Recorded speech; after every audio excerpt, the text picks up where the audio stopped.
But as I am very anxious to be quite certain of what was intended, I entreat you to have the goodness to inform me how such a permission is to be understood, and whether it is incumbent on me to show my sense of the honour by inscribing the work now in the press to His Royal Highness.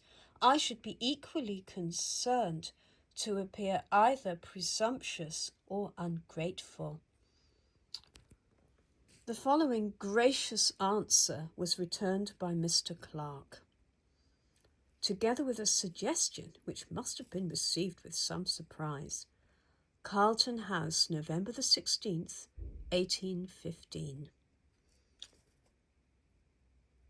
Dear Madam, it is certainly not incumbent on you to dedicate your work now in the press to His Royal Highness, but if you wish to do the Regent that honour, then either now or in any future period I am happy to send you that permission, which need not require any more trouble or solicitation on your part. Your late works, Madam, and in particular Mansfield Park, reflect the highest honour on your genius and your principles. In every new work your mind seems to increase its energy and power of discrimination. The Regent has read and admired all your publications. Accept my best thanks for the pleasure your volumes have given me. In the perusal of them I felt a great inclination to write and say so, and I also, dear Madam, wish to be allowed to ask you to delineate in some future work the habits of life and character and enthusiasm of a clergyman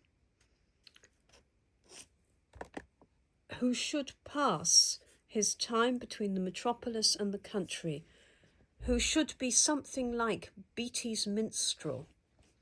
Neither Goldsmith nor La Fontaine in his Tableau de Famille have in my mind quite delineated an English clergyman, at least of the present day, fond of and entirely engaged in literature.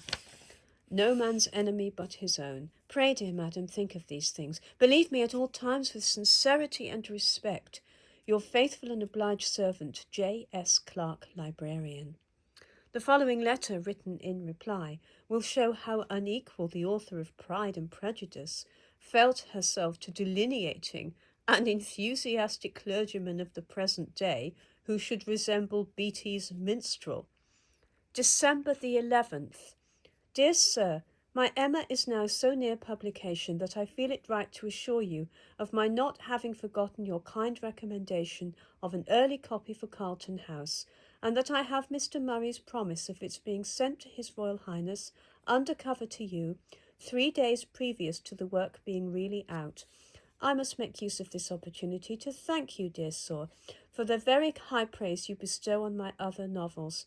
I am too vain to wish to convince you that you have praised them beyond their merits.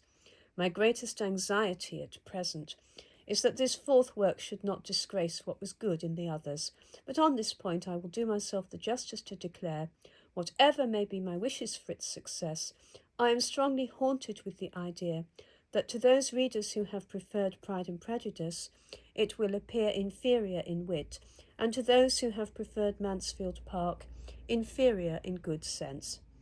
Such as it is, however, I hope you will do me the favour of accepting a copy. Mr. Murray will have directions for sending one. I am quite honoured by your thinking me capable of drawing such a clergyman as you gave in the sketch of your note of November the 16th, but I assure you I am not. The comic part of the character I might be equal to, but not the good, the enthusiastic, and the literary. Such a man's conversation must at times be on subjects of science and philosophy, of which I know nothing, or at least be occasionally abundant in quotations and allusions, which a woman who, like me, knows only her own mother tongue, and has read little in that, would be totally without the power of giving. A classical education, or at any rate a very extensive acquaintance with English literature, ancient and modern, appears to me quite indispensable for the person who would do justice to your clergyman. And I think I may boast myself to be, with all possible vanity, the most unlearned and uninformed female who ever dared to be an authoress. Believe me, dear sir, your obliged and faithful humble servant, Jane Austen. Mr. Clark, however, was not to be discouraged from proposing another subject. He had recently been appointed chaplain and private English secretary to Prince Leopold, who was then about to be united to the Princess Charlotte.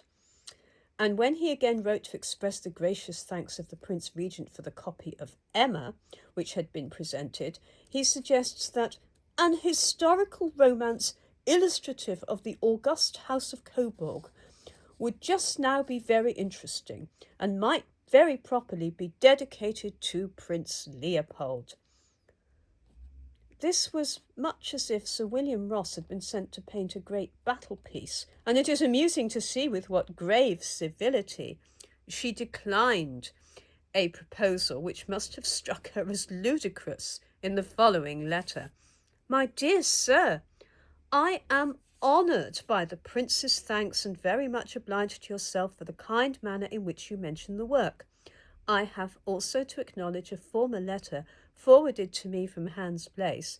I assure you I felt very grateful for the friendly tenor of it, and hope my silence will have been considered as it was truly meant, to proceed only from an unwillingness to tax your time with idle thanks. Under every interesting circumstance which your own talents and literary labours have placed in you, or the favour of the Regent bestowed, you have my best wishes. Your recent appointments, I hope, are a step to something still better. In my opinion, the service of a court can hardly be too well paid, for immense must be the sacrifice of time and feeling required by it. You are very kind in your hints as to the sort of composition which might recommend me at present, and I am fully sensible that an historical romance founded on the House of Saxe-Coburg might be much more to the purpose of profit or popularity than such pictures of domestic life in country villages as I deal in. But I could no more write a romance than an epic poem. I could not sit seriously down to write a serious romance under any other motive than to save my life, and if it were indispensable for me to keep it up and never relax into laughing at myself or at other people, I am sure I should be hung before I had finished the first chapter. No, I must keep to my own style and go on in my own way, and though I may never succeed again in that, I am convinced that I should totally fail in any other. I remain, my dear sir, your very much obliged and sincere friend, J. Austen.